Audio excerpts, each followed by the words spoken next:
Good morning class, my self Shivam Singh. आज का topic है टाइम एंड वर्क। ठीक है, ये टॉपिक है एसएससी, सीजीएल और सीएचएसएल का। तो ये एसएससी बेसिस पे जितने भी एग्ज़ाम होते हैं, ठीक है, एसएससी के जितने भी एग्ज़ाम होते हैं उसमें मैथ्स की जितनी भी यूनिट है उसको टारगेट किया जाएगा इस बैच में। ठीक है, तो आज का टॉपिक है टाइम एंड वर्क। ठीक है, टाइम एंड वर्क को हम इस तरीके से समझेंगे जिस तरीके से हमारे क्वेश्चन आते हैं, जिस तरीके से हमको यूज़ करना है उसको, उसी तरीके से हम इसको समझेंगे। ठीक है, इसको बहुत तरीके से समझ सकते हैं लेकिन हम बेसिक तरीके से समझेंगे इसको, जिस तरीके से हमारे क्वेश्चन आते हैं, इस तरीके से हम इस थॉट को डेवलप करेंगे जिससे हमारे क्वेश्चन आसानी से हो जाए और जो क्वेश्चन में पूछ रहा है वो हमको आसानी से समझ में आए। ठीक है, तो हमारा टॉपिक है time and work. Time and work, ठीक है। टाइम इज समय। समय, अगर आपको ये समय हो गया, समय तो सबको पता है क्या है, वर्क, और इसका मतलब होता है वर्क का मतलब होता है कार्य। बेसिकली हम ये समझना है कि जो इसमें क्वेश्चन बनेंगे तो हमको क्वेश्चन ही अटेम्प्ट करना है। ठीक है, तो क्वेश्चन के तरीके से हम इसको समझेंगे कार्य क्या है, वर्क क्या है। जैसे कि अगर हमको कोई टारगेट मिला हुआ है, ठीक है, कुछ करने के लिए, बुक रीड करने के लिए टारगेट मिला है कि 1 बुक रीड करना है। ठीक है, तो वही हमारा क्या है, कार्य है। उसको हम कितने टाइम में कंप्लीट कर रहे हैं, 10 दिन में, 5 दिन में, 2 दिन में, 4 दिन में, जितनी कैपेसिटी है उसके हिसाब से, जितनी हमारी क्षमता है उस हिसाब से हम उसको कवर करेंगे। ठीक है, तो वही क्या है, कार्य हो गया, वही हमारा वर्क हो गया। जैसे आपको कुकिंग के लिए है, कुछ बनाना है, ठीक है, तो वो हमारा क्या हो गया, वर्क हो गया। हमको बिल्डिंग बनाना है, वो क्या हमारा वर्क हो गया। ठीक है, कोई भी काम करना है, हम कुछ भी हम कर रहे हैं, टीचिंग कर रहे हैं, वो भी क्या वर्क है। ठीक है, आप पढ़ रहे हैं, स्टडी कर रहे हैं, वो भी क्या है, हमारा वर्क है। और इसमें इस तरीके से समझना है कि एक हमको टारगेट मिला हुआ है, वही क्या हमारा वर्क है, और बोलेगा कि वर्क जो है वो कितने टाइम में हुआ है। ठीक है, 10 डेज, 5 डेज, ऐसे ही करके। ठीक, ये हमारा टाइम हो गया और ये हमारा वर्क हो गया, टारगेट हो गया। चाहे हमको बुक रीड करना है तो उसके लिए 10 डेज लग रहे हैं, या कुछ भी करना है उसके लिए कुछ टाइम लग रहा है। तो बेसिकली यही टाइम वर्क यही है कि कुछ हम काम कर रहे हैं, कुछ वर्क कर रहे हैं, उसमें कुछ टाइम लग रहा है। ठीक, इससे ज़्यादा नहीं समझना है कि हम कुछ काम कर रहे हैं, कुछ कार्य कर रहे हैं, वर्क कर रहे हैं, वही क्या है, उस कार्य को करने में जो हमको टाइम लग रहा है वही ये टाइम है। ठीक, अभी हम देखते हैं फॉर एग्जांपल इसमें क्वेश्चन कैसे आएंगे। जैसे कि हम कोई वर्क कर रहे हैं, हमको कर रहे हैं वर्क, उसको 10 डेज़ में या 5 डेज़ में, कितने भी दिन में हम उसको काम, उस कार्य को कंप्लीट कर रहे हैं, लेकिन कोई अदर पर्सन आके, कोई और व्यक्ति आके उसको, उसी काम को 5 दिन में कर रहा है, फिर हम दोनों साथ में मिलके उसी काम को कर रहे हैं। ठीक है, तो ऐसे करके पूछा रहेगा कि अगर हम काम को कर रहे हैं, ठीक है, 10 दिन में, सामने वाला उस काम को 5 दिन में कर रहा है, अदर पर्सन को 5 दिन में कर रहा है, तो हम दोनों साथ मिलकर काम करेंगे तो कितने दिन में होगा। ठीक है, जैसे कि अगर हम कोई काम को कर रहे हैं 10 दिन में और अदर पर्सन आके उस काम को 5 दिन में कर रहा है, इसका मतलब उसको उस काम करने के लिए टाइम कम लग रही है, मतलब उसकी क्षमता ज़्यादा है। ठीक, अगर काम करने में कम टाइम लग रहा है, काम करने में कम टाइम लग रहा है, इसका मतलब क्षमता, उसकी कैपेसिटी ज़्यादा है। अगर काम करने में अगर टाइम को ज़्यादा लग रहा है, काम करने में अगर टाइम ज़्यादा लग रहा है तो कैपेसिटी कम है। ठीक है, क्षमता कम है, इफ़िशियंसी कम है। ठीक, कम इफ़िशियंट है वो उस काम करने के लिए। ठीक है, कोई भी काम करने के लिए। ठीक, तो इसको हम फार्मूले से तरीके से भी समझ सकते हैं। तो ऐसे ही करके आएगा कि अगर हम कोई काम को कंप्लीट कर रहे हैं 10 दिन में और अदर पर्सन उस काम को 20 दिन में कर रहा है, 5 दिन में, किसी भी दिन में कर रहा है, तो ये दोनों गिवन होगा और बोल देगा कि अगर हम दोनों साथ में मिलकर काम कर रहे हैं तो उसको कितना टाइम लगेगा, उस काम को कंप्लीट करने के लिए कितना टाइम लगेगा। ये हमारा हो गया टाइम एंड वर्क। देखो एक हमारे पास फार्मूला है, बेसिक फार्मूला क्या है, पावर इक्वल टू पावर का फार्मूला क्या होता है, power equal to work upon time. Power equal to work upon time, ये होता है, ये हमारा बेसिक फार्मूला है जो हमने पढ़ा है। ठीक है। पावर को कैसे समझ सकते हैं, कैपेसिटी लिखेंगे या इसको क्षमता लिख देंगे। और ये हमारा क्या हो गया, वर्क क्या है, कार्य। और ये हमारा टाइम है, ठीक है, समय। ठीक है। तो अगर किसी को काम करने में कम टाइम लग रहा है तो उसकी क्षमता ज़्यादा होगी ना। ये देखो, काम ये है, वर्क ये है, और टाइम उसको कम लग रहा है। टाइम कम लगेगा तो क्षमता ज़्यादा होगी। ठीक। वैसे भी आपको प्रैक्टिकली समझ में आ रहा है कि अगर कोई टाइम अगर कम ले रहा है किसी काम को करने के लिए तो उसकी क्षमता ज़्यादा है। अगर उसी काम को करने के लिए कोई और ज़्यादा टाइम ले रहा है तो उसकी क्षमता कम है। ठीक। ये हो गया power equal to work upon time. इसको आप नोट करके लिख लीजिए। अब हम देखो, क्वेश्चन सॉल्व करने के लिए हमारे पास बहुत सारे मेथड है, तो हम फर्स्ट मेथड को देखते हैं। फर्स्ट मेथड क्या है हमारे पास, फर्स्ट मेथड है हमारे पास, अगर जैसे गिवन है कि एक बंदा, एक आदमी है, एक पर्सन है ए, वो किसी काम को कर रहा है 20 डेज में, और कोई अदर पर्सन आके उसी काम को कर रहा है, उसी काम को कर रहा है 10 डेज में। ओके। ठीक।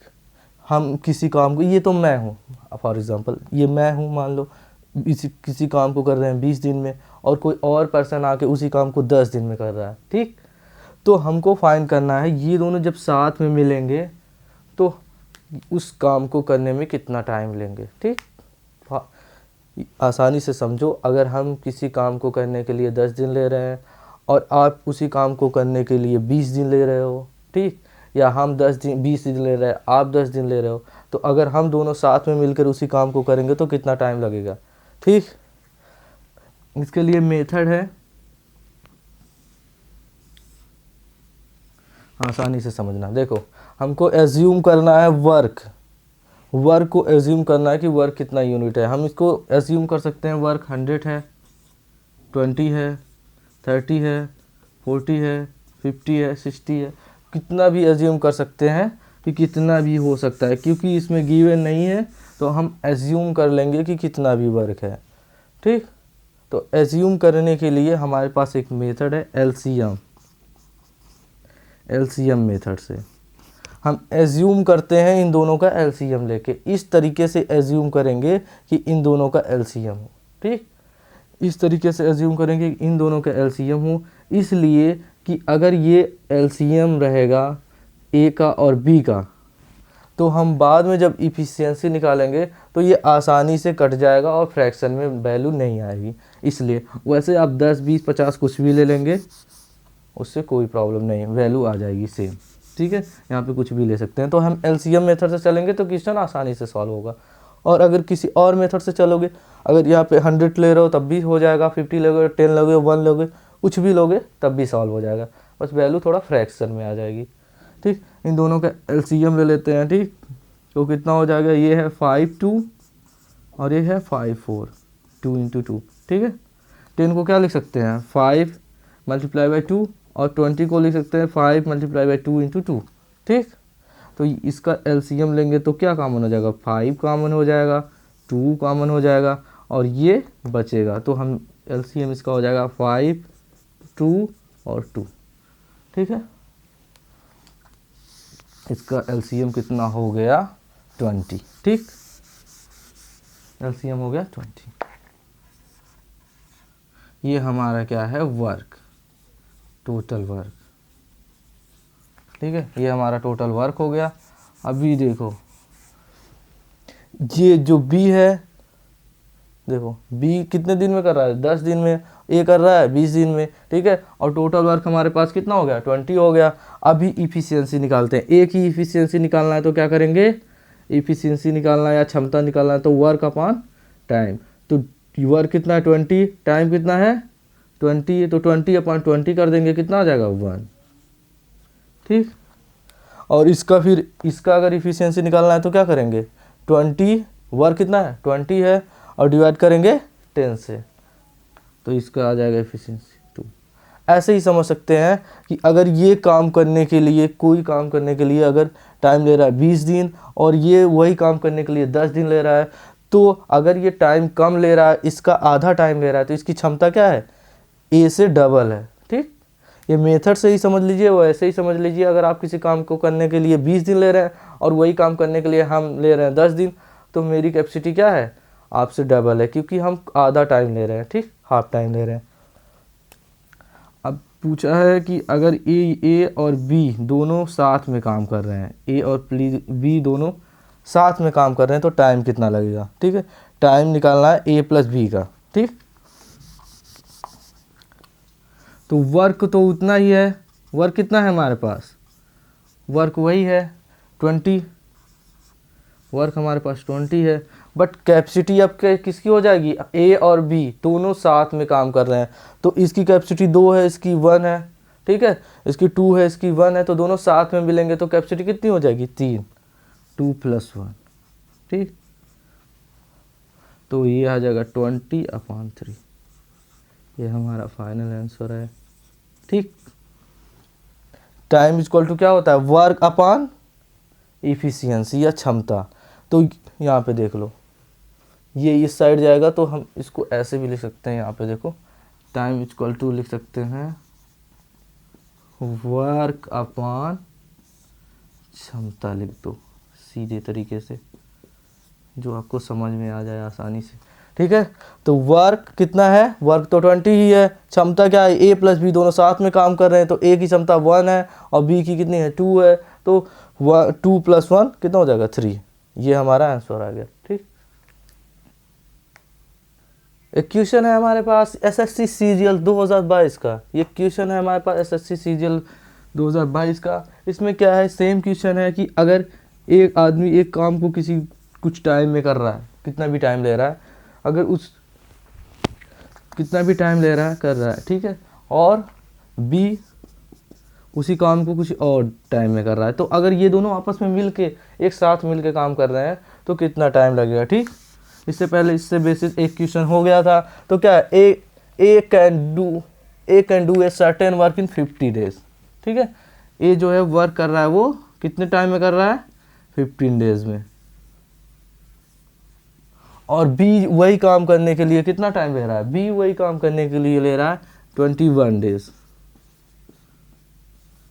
ठीक है, ए किसी काम को करने के लिए 15 दिन ले रहा है और बी उसी काम को करने के लिए 21 दिन ले रहा है, तो अगर ये दोनों साथ में करेंगे काम को तो कितना टाइम लगेगा। ठीक है, अभी देखो हमको क्या करना है, वर्क एज्यूम करना है, यहाँ पे वर्क एज्यूम करना है।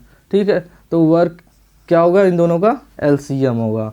ठीक है, तो इन दोनों का एलसीएम ले लेते हैं 15 को क्या लिख सकते हैं 3 × 5, और 21 को क्या लिख सकते हैं, 21 को लिख सकते हैं 3 × 7। ठीक है, तो इन दोनों में क्या आ जाएगा, ये कॉमन आ जाएगा 3, तो 3 भी ले लेंगे और 5 भी ले लेंगे और 7 भी ले लेंगे। ठीक है, ये हमारा मेथड एलसीएम मेथड। तो ये आ गया हमारा एलसीएम, यही हमारा वर्क है। वर्क कितना हो गया 3 × 5 × 7। ठीक है, सॉरी 3 × 5 × 7, और इसको अगर मल्टीप्लाई कर दोगे आपस में तो कितना हो जाएगा 105। यही हमारा क्या है वर्क, 3 × 5 × 7। ठीक है, यही हमारा वर्क है। अब देखो इसका फैक्टर कितना है 3 × 5 × 7। ठीक है, तो ये हो गया इन दोनों का एलसीएम। अब हम इफिशियंसी निकालेंगे, तो ए की इफिशियंसी निकालेंगे तो क्या करेंगे, टोटल वर्क, ये work upon time, work upon time करेंगे तो कितना हो जाएगा 105/15 कर दो तो कितना हो जाएगा, आएगा 7। ठीक है, और फिर बी का वर्क निकालना है, बी का वर्क निकालना है तो क्या करेंगे 105/21, तो ये कितना आ जाएगा 5। ठीक है, समझ में आया ना, ए की इफिशियंसी कितनी हो गई 7 और बी की 5, और कैसी हुई ये भी समझ में आया, यहाँ पे हो गया 7 और यहाँ पे हो गया 5। ठीक, देखो बेसिक ये है कि अगर क्वेश्चन क्या है कि ए किसी काम को करने के लिए 15 डेज ले रहा है और बी उसी काम को करने के लिए 21 दिन ले रहा है। ठीक, ये 15 डेज में कर रहा है, ये 21 डेज में कर रहा है। दोनों जब एक साथ मिलकर उसी काम को करेंगे तो कितना टाइम लगेगा। ओके, तो हम क्या करते हैं, पहले वर्क एज्यूम करते हैं कि मान लो 10, 5, 20, 50 कुछ भी एज्यूम कर लो, क्योंकि गिवन है नहीं तो कुछ भी एज्यूम कर सकते हो। तो हम इस तरीके से एज्यूम करते हैं कि इन दोनों का फैक्टर हो ताकि आसानी से कट जाए। ठीक है, फ्रैक्शन में वैल्यू ना आए। वैसे आप कुछ भी ले सकते हो। ठीक, तो इन दोनों का एलसीएम लेते हैं, कितना आता है 105। अभी लेके बताया 105 इन दोनों का एलसीएम आता है। अभी देखो अगर इसकी इफिशियंसी निकालनी है तो इफिशियंसी अभी बताया था, क्षमता इक्वल टू क्या होगा, क्षमता equal to work 105 upon time 50। ठीक है, वर्क कर रहा है कितना 105 और टाइम लग रहा है 15, तो वर्क अपॉन टाइम करेंगे तो क्या आ जाएगा, क्षमता कितनी आ रही है इससे। ठीक है, और ऐसे बी की निकालनी है तो बी की भी निकाल लो, बी की क्षमता, उसको कितना टाइम ले रहा है 105, वो भी ले रहा है, सॉरी 105 उसका वर्क है। ठीक है, टोटल वर्क कर रहा है और टाइम कितना ले रहा है 21, तो आगे इसकी वैल्यू 5। ठीक, अब अगर ये दोनों आपस में मिल के काम करेंगे, ये दोनों आपस में मिल के काम करेंगे तो कितना टाइम लगेगा। ठीक, तो ए अगर अकेले कर रहा है तो 15 दिन लग रहा है, बी अकेले कर रहा है तो 21 दिन ले रहा है। अब ये दोनों साथ में कर रहे हैं तो कितना टाइम लगेगा, तो कितना टाइम लगेगा, टाइम इक्वल टू क्या होता है वर्क, टोटल वर्क कितना करना है 105 और टोटल कैपेसिटी कितनी है, टोटल क्षमता कितनी है, ए की क्षमता प्लस बी की क्षमता, क्योंकि दोनों एक साथ में कर रहे हैं तो दोनों की क्षमता ऐड हो जाएगी। ए की क्षमता कितनी है 7 और बी की कितनी है 5, तो 105 अपॉन 12। ठीक है, अब इसको हम फैक्टर में भी तोड़ सकते हैं, तो इसको क्या लिख सकेंगे 3, 5, 7 और इसको लिख सकते हैं 3 इंटू 4। ठीक है, यहाँ से ये कैंसिल हो जाएगा, आगे देख लो कितना आ जाएगा 5 मल्टीप्लाई बाई 7 अपॉन 3, ये कितना है हमारे पास, ये आ जाएगा 35, 5 मल्टीप्लाई बाई 7 कितना हो 35 अपॉन ये 4 है, सॉरी ये 4 है। अभी देखो इस रूप में तो लिखा ही नहीं है, इस तरीके से यहाँ पे ऑप्शन कोई है ही नहीं, तो हमको इस फॉर्मेट में कन्वर्ट करना है। तो अभी देखो कैसे लिखते हैं, 35 डिवाइड बाई 4 करेंगे। ठीक है, तो यहाँ से इसको, ठीक है, तो यहाँ पे 8 ले जाएंगे तो कितना हो जाएगा 32 और यहाँ से बचेगा कितना 3, तो इसको लिखने का तरीका क्या है, यहाँ पे लिखेंगे 8 और बचा कितना 3। ठीक है, और डिवाइड बाई 4, ये है ऑप्शन ए करेक्ट। ठीक है, ये तरीका हम बाद में सिखा देंगे, अभी क्वेश्चन समझिए कैसे है। ठीक है, एसएससी सीजीएल 2022 का क्वेश्चन 2022 का क्वेश्चन है। अगर ए किसी काम को 15 दिन में कर रहा है, बी इसी काम को 21 दिन में कर रहा है, तो वो दोनों साथ में मिलकर उस काम को कितने दिन में करेंगे। ठीक।